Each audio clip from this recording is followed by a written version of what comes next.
Hello, everybody. This is Anna Sharif.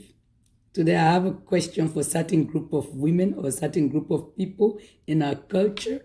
Those who say when somebody is going through abuse, this culture of silence, that the woman is not supposed to talk. She should cover the husband's secret. By God, he's not my husband. You all know I shared my story. And doing so, there are a certain group of people who started calling me to give me their piece of advice when I was going through the mental pain, the mental torture for a whole year and a half, almost 2 years now. Not a single one of them ever picked up the phone and asked me, Hannah, are you okay?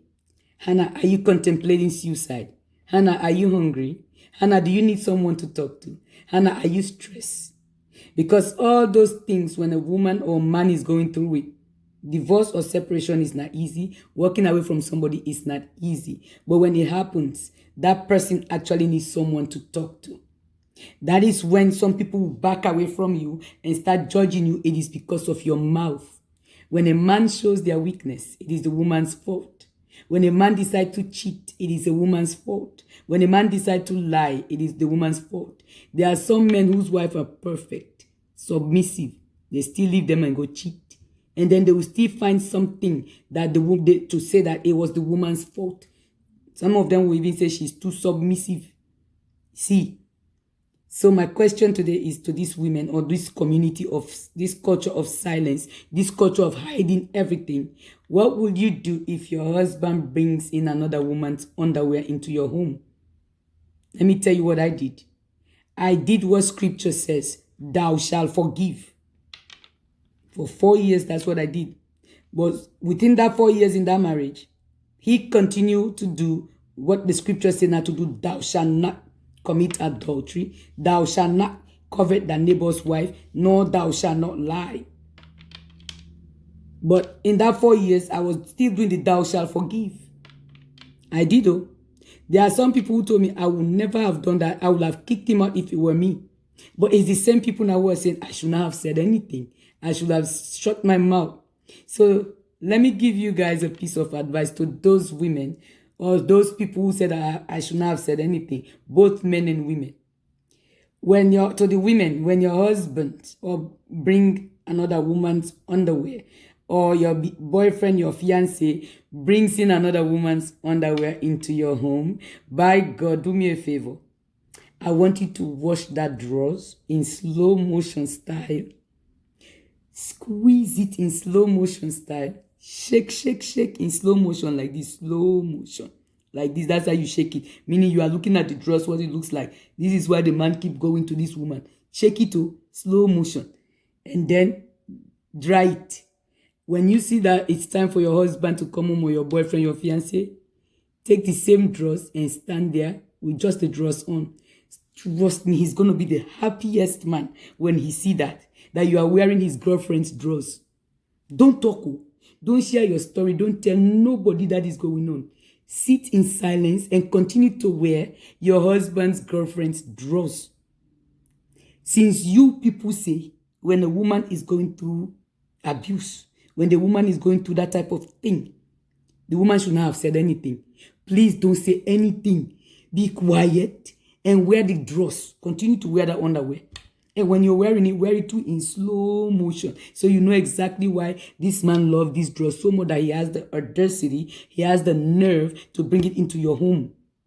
Don't throw shit too. Don't trash it. Don't pee on it. Don't say, oh, this woman don't send voodoo in my house. There is no voodoo on it. The woman just wants you to see that drawers. The drawers. Because they know our culture is a culture of silence. They know you ain't going to do nothing.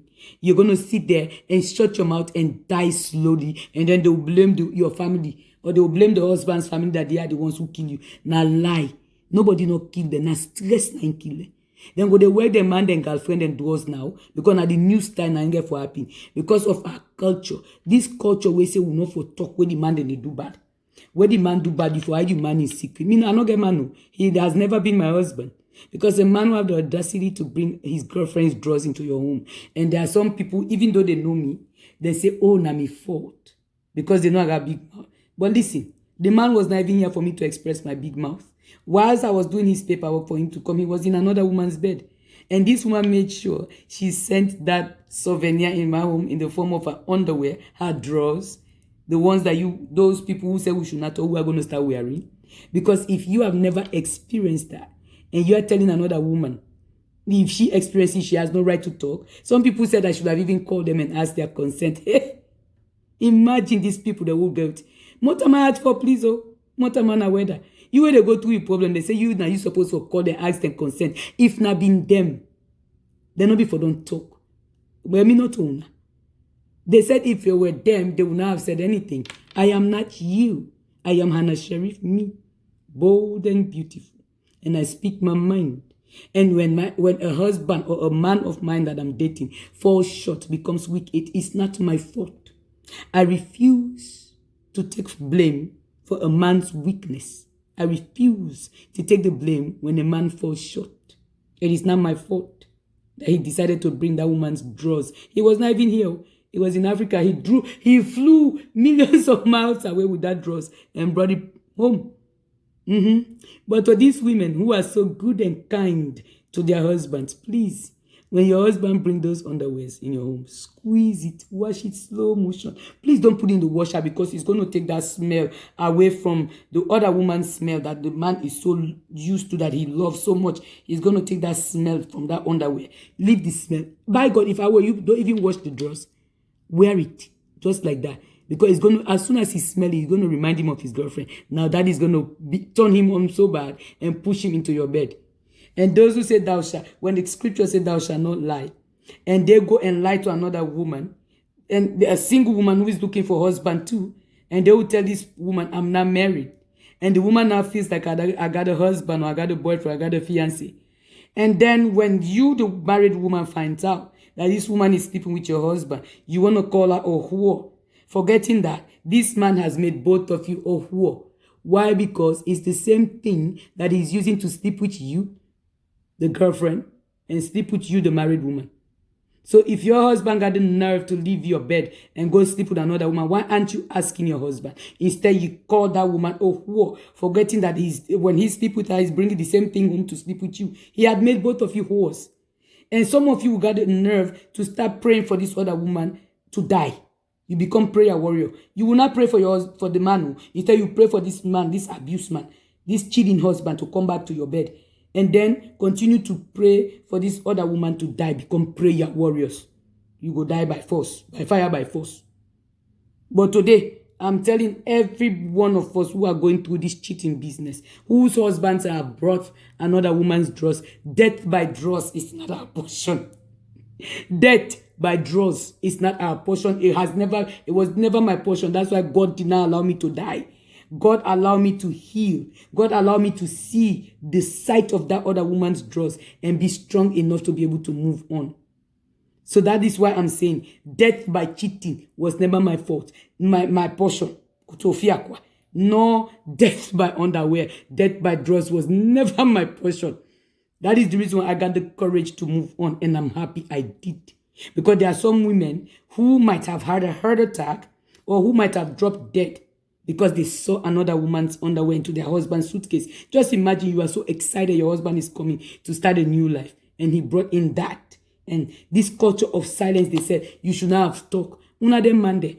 I wish other woman count another, una wife then count another woman in dress, a man in underwear in una house. I want una self, una need for take that underwear, that man in dress and wash and clean. And two una say we not for talk.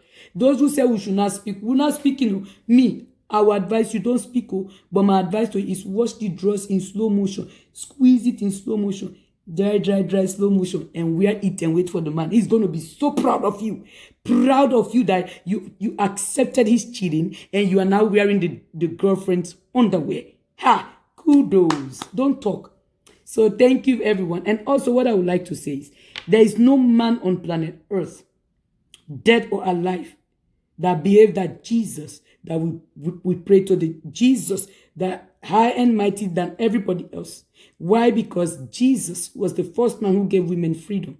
Jesus was the first man who allowed women to preach. Jesus was the first man who spoke to women in public during those days. During Jesus' days, it's in scripture. Jesus spoke to the Samaritan woman at the well. Jesus saved the woman who they accused of adultery as if she was the only one who slept with herself. She didn't sleep with herself. Before a woman becomes adulterous, a man have slept with her. Before a woman becomes a prostitute, a man have slept with her. The same men who accuse her of prostitution. Jesus spoke to a woman who was full of evil, have demon in her. Jesus allowed women to follow him. Jesus allowed women to preach. Even today, nobody's allowing that. Half of the men will do that. So Jesus is the first man. And the moment Jesus died, even his disciples went back to their old ways and started treating women the way Jesus did not treat women.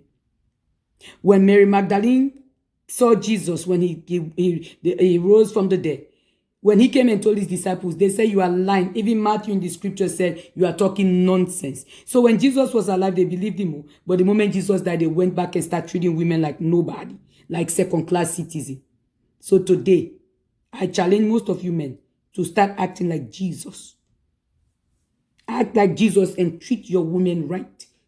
Treat women. Women are not second-class citizens. Because for a man to be a man, a woman has already been there. In the form of our mothers, our sisters, especially the mother. Because I don't care how much a man is a man. If there is no woman to deposit what he's supposed to deposit in her for her to produce that baby, there will be no man. So that is my own saying today. I have nothing against men. Oh, disclaimer. I just want you guys to know. Got nothing against men. But that is just my own advice. So please, those women who say we should not have talk, start talking to your brothers, your fathers, your uncles to start treating women right. And the world will become a better place. Thank you, everybody.